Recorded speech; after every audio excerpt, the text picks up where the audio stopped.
Jadi kita masih hidup di dalam daging, masih ada keinginan daging, hawa nafsu. Tapi hidupku bukan lagi aku sendiri, tetapi Kristus yang hidup di dalam aku. Dan Kristus ini yang sudah menyerahkan diri untuk aku, yang mematahkan keinginan hawa nafsu, keinginan duniawi, keinginan daging, dengan melalui pengorbanannya di atas kayu salib dengan darah dan nyawanya, sehingga kita hidup karena iman kepada Kristus. Nah, Saulus tadinya membenci Kristus, membenci Tuhan Yesus, membenci pengikut Tuhan Yesus, dia yang menganiaya sampai membunuh. Tapi begitu mengalami perjumpaan dengan Tuhan, dan Tuhan merawat dia, dan dia mulai setiap hari dia terus bersekutu dengan Tuhan. Dia tiap hari ingin lebih mengenal Kristus, terus tiap hari ingin lebih mengenal Kristus, sehingga ketika dia semakin mengenal Kristus, dia semakin nyadari, biarlah dia semakin kecil, biar Tuhan semakin besar. Semakin nyata kehidupan Kristus dalam hidupnya. Amin. Nah, saudara, kalau kehadiran Kristus tinggal di dalam kita, memang tidak bisa kita lihat, yang tidak bisa kita lihat, oh ada Tuhan Yesus. Tetapi kita bisa merasakan dan melihat dampak yang nyata dalam hidup kita, yaitu perubahan. Jadi kita tidak bisa melihat Kristus, melihat Tuhan Yesus. Tetapi saudara, kita bisa melihat kalau dalam diri kita sendiri, kita bisa menyadari ada perubahan dalam hidup kita. Lalu orang lain di sekitar kita bisa melihat ada buah-buah roh yang muncul dalam hidup kita. Jadi sudah memang tidak bisa dilihat, tapi dari kehidupan kita, dari pacaran hidup kita, dari gaya hidup kita, pola hidup kita, orang bisa mengerti bahwa kita adalah orang yang bersama dengan Kristus. Kalau Kristus hidup dalam kita, pasti ada perubahan yang signifikan, ya ada perubahan yang luar biasa, ada transformasi. Nah, kita akan belajar transformasi apa saja, transformasi kehidupan seperti apa yang bisa kita alami jika hidup dengan Yesus setiap hari. Transformasi seperti apa? Transformasi apa yang akan terjadi kalau setiap hari kita bersama dengan Tuhan Yesus? Apa yang diubah? Yang pertama saudara, transformasi roh. Ini yang utama saudara sekalian. Transformasi utama saat kita hidup dalam Yesus Kristus adalah transformasi manusia roh kita. Dulu saudara, sebelum kita mengenal Yesus Kristus, sebelum kita bertobat menerima Yesus sebagai Tuhan dan Juru Selamat, roh kita mati saudara. Begitu kita bertobat menerima Yesus, maka kita diberi kuasa menjadi anak Allah, lahir baru. Nah, seringkali kalau kita memberikan ucapan selamat kepada orang yang baptis, selamat lahir baru. Ya. Kalau kita hidup bersama Yesus setiap hari, maka roh kita akan bertumbuh dan berkembang dengan pesat. Tadi contohnya seperti Saulus menjadi Paulus. Jadi saudara, bangun manusia roh kita setelah kita menerima Yesus sebagai Tuhan dan Juru Selamat. Miliki persekutuan dengan Tuhan, bangun kehidupan doa kita, bangun kehidupan pujian kita, penyembahan kita kepada Tuhan. Lalu bangun juga, sudah sekalian melalui kebenaran firman Tuhan, baca firman Tuhan, renungkan firman Tuhan, perkatakan firman Tuhan, naikkan doa pujian bagi Tuhan, tinggikan Tuhan, agungkan Tuhan. Maka sudah sekalian roh kita akan bertumbuh dengan pesat.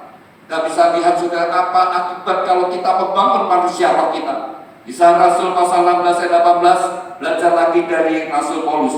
Hal ini dilakukannya beberapa hari lamanya, tetapi ketika Paulus tidak tahan lagi akan gangguan itu, ia berpaling dan berkata kepada roh itu, demi nama Yesus Kristus aku menyuruh engkau keluar dari perempuan ini. Seketika itu juga keluar roh itu. Saudara, suatu saat Rasul Paulus ini dalam pemberitaan Injil di suatu tempat, saudara sekalian, lalu ada perempuan ini terus mengikuti dia dan ngomong, ini orang dipakai Tuhan, ini orang disertai Tuhan, dan terus seperti itu saudara. Tapi ini bukan dari Tuhan, tetapi dari roh jahat. Dia seorang petenuh. Lalu saudara, Rasul Paulus gak tahan terus orang itu mengikuti terus. Lalu saudara, Rasul Paulus mengatakan, hei roh petenuh, keluar dari perempuan ini. Langsung roh itu keluar saudara. Dan begitu roh itu keluar, perempuan itu sudah tidak punya kuasa untuk berteduh. Dan perempuan itu saudara sekalian dibayar oleh orang-orang di situ supaya berteduh, supaya dagangannya laris dan sebagainya, sudah menggunakan pasar-pasar kegelapan. Dan itu membuat mereka marah sehingga akhirnya Paulus juga ditahan, dimasukkan penjara. Tapi kita lihat saudara, sekali tengking, roh itu keluar dari tubuhnya, dari orang itu. Sudah dikasih Tuhan, kenapa? Karena Rasul Paulus terus memiliki hubungan dengan Tuhan. Tambah hari pengurapan tambah, terus pekat tambah saudara sekalian, sehingga kuasa Tuhan menyertai dia. Sekali dia berkata, maka kuasa roh itu keluar saudara. Seringkali kita lihat ada orang kerasukan, kita doa, kita tongking, kita pujian, nggak keluar saudara. Tapi dengan orang yang memang memiliki persekutuan dengan Tuhan setiap hari saudara sekalian, bersama dengan Tuhan, begitu muncul saudara sekalian, roh itu sudah takut saudara sekalian. Roh itu sudah bentar dan orang yang tinggal, pergi cepat keluar dari tubuh orang ini. Kunci, langsung pergi saudara sekalian.